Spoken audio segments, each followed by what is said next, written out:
پہلا قصہ میں آپ کو سنانا چاہتا ہوں، وہ بہت پرانا ہے۔ میں ایک دفعہ ایک شہر میں تھا جس کا میں نام نہیں لینا چاہوں گا، وہاں پہ میں بیان کر رہا تھا، اور خطبے کے آخر میں نا ایک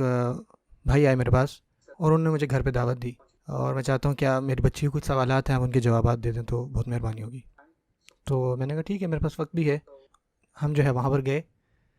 اور اس نے کہا کہ اگر آپ مشکل نہ ہو تو میں اپنی بیٹی کو بلاؤں، اس کی آپ کو پتہ ہے سوالات ایسے ہیں اسلام کے بارے میں، اس کے کچھ سوالات ہیں، بہت شبہات ہیں اس کے، اگر آپ برا نہ مانیں تو آپ اس کے جوابات دے دیں گے تو اس کی کنفیوژن دور ہو جائے گی۔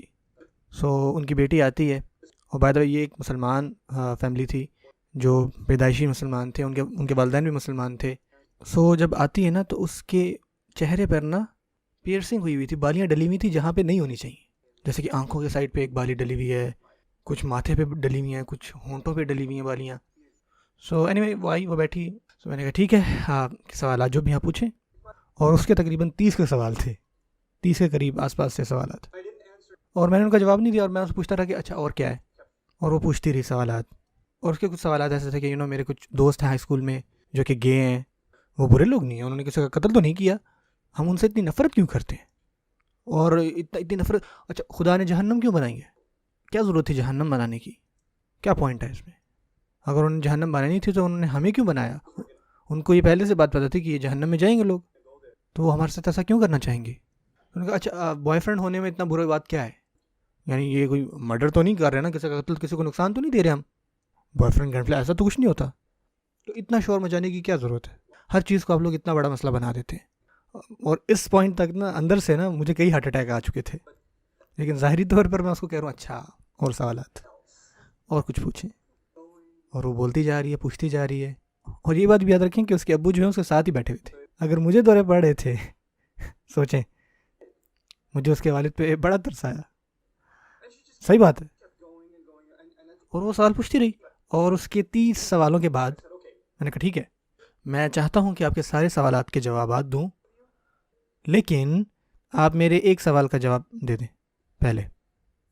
اگر آپ ایسا کر سکتی ہیں تو ٹھیک ہے، ہم جو ہے اس کو ڈسکشن کو آگے بڑھاتے ہیں۔ اور وہاں پہ نا ٹیبل پہ ایک قرآن مجید پڑھا ہوا تھا،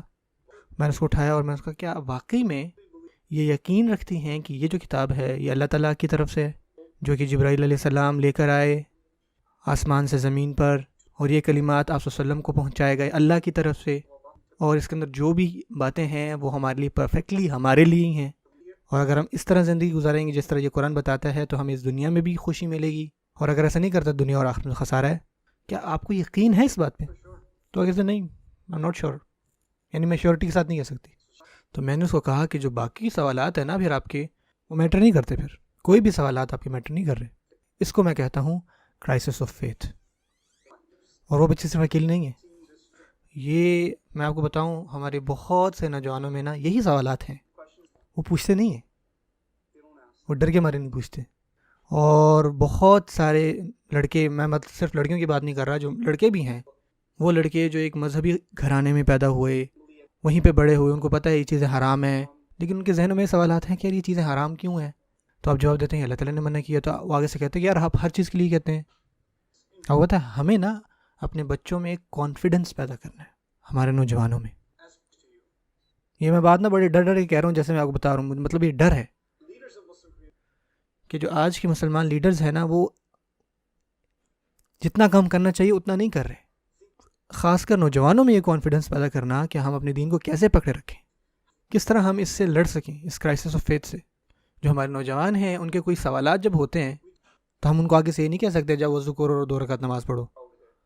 اگر یہ بھی نہیں ہوتا تو واپس آنا، میں تمہیں کچھ خاص دعا لکھ کے دوں گا، تم اس کو دہراؤ اور تمہارا یہ مسئلہ جو ہے وہ دور ہو جائے گا۔ سنیں، اگر ان کو کوئی فلسافیکل کوسچن ہے نا تو ہمارے پاس اسپریچول سولوشن ہے، ایک روحانی حل ہے، لیکن ان کو نہیں سمجھ میں آئے گی جب تک آپ ان کو انٹلیکچولی نہیں سمجھائیں گے، اور ہمارا دین بھی انٹلیکچولی، افلا تعقلون، دین تک آنے کے لیے بلائنڈ فیتھ نہیں ہے،